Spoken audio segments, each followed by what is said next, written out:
government. And that's what we need to do. And the way that we do that is by letting the people know that are doing things that we don't want, letting them know that we don't want them to do them. If you sit at home and you don't do anything about it, then nothing's going to change.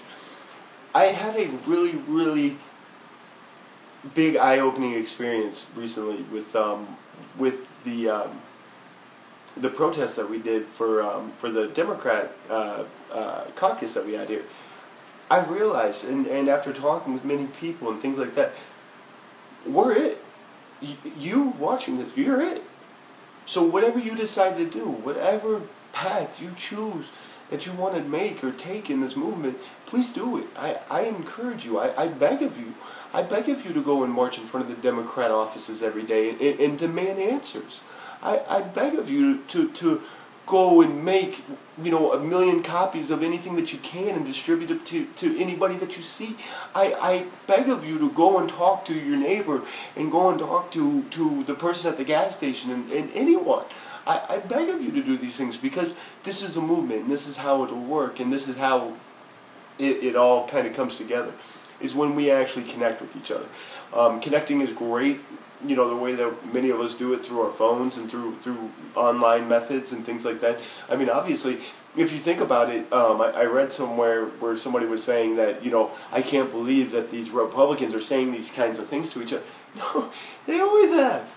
Like I remember seeing where Gore almost got into a fight up on the debate stage. We've always been dumbasses. Our government's always been dumbasses. It's just we're awake now. We have the ability to see it better.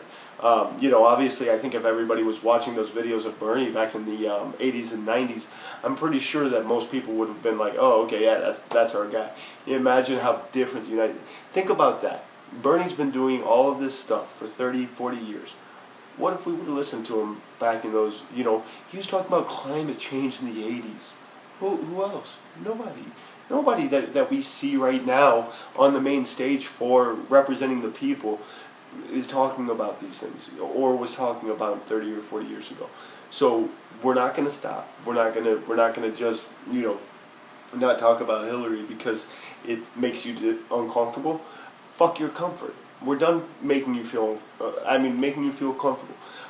I'm tired of holding my tongue. I'm tired of allowing you to think that you're winning when you're not. You're an idiot. If you're voting Hillary and you don't realize that she's, the most crooked politician and represents everything that a real Bernie supporter actually, embodies. She is against and embodies the whole, corruption and everything that we fight. They were bankrupt in 2000. They have no industry. They're worth over $130 million right now. Sorry, I pass. I don't want someone like that. And you want me to hate Trump? I dislike Trump. I actually hear.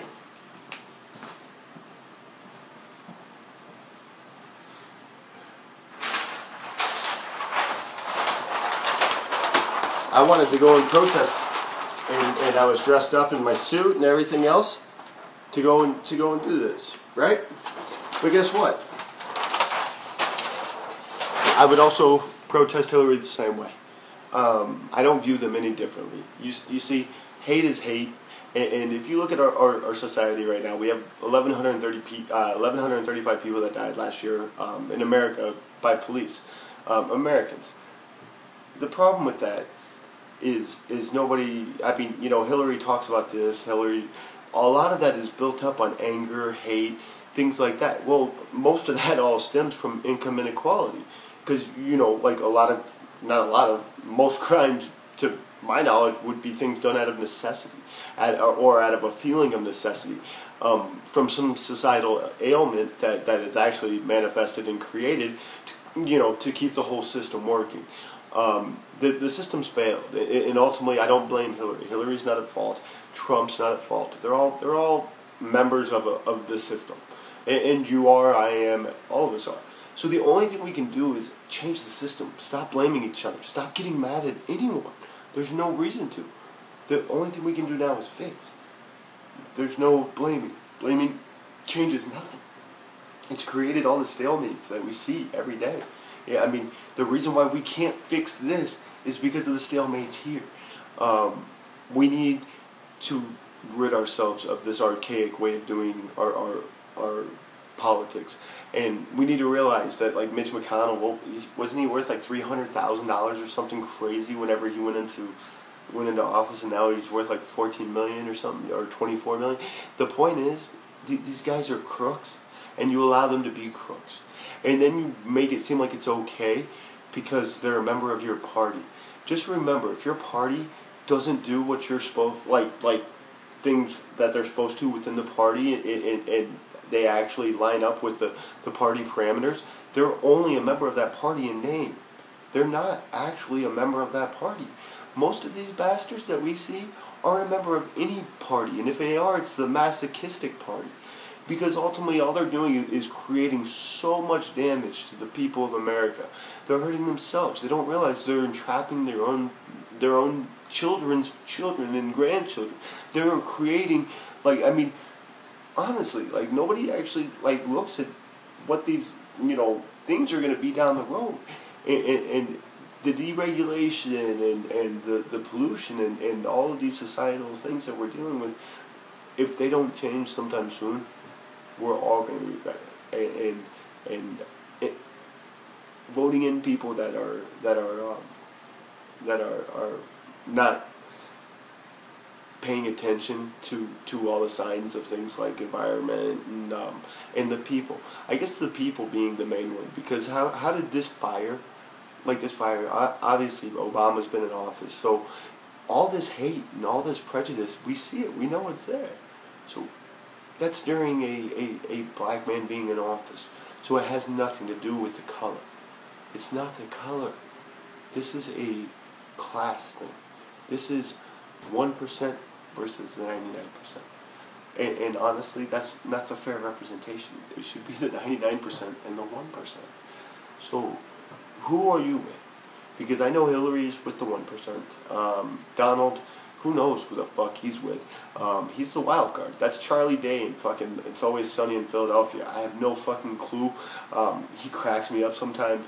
But at the same time, he's very irresponsible with a lot of his stuff. That's why I make a sign and I'm willing to go and protest any of his shit that he does here in Vegas.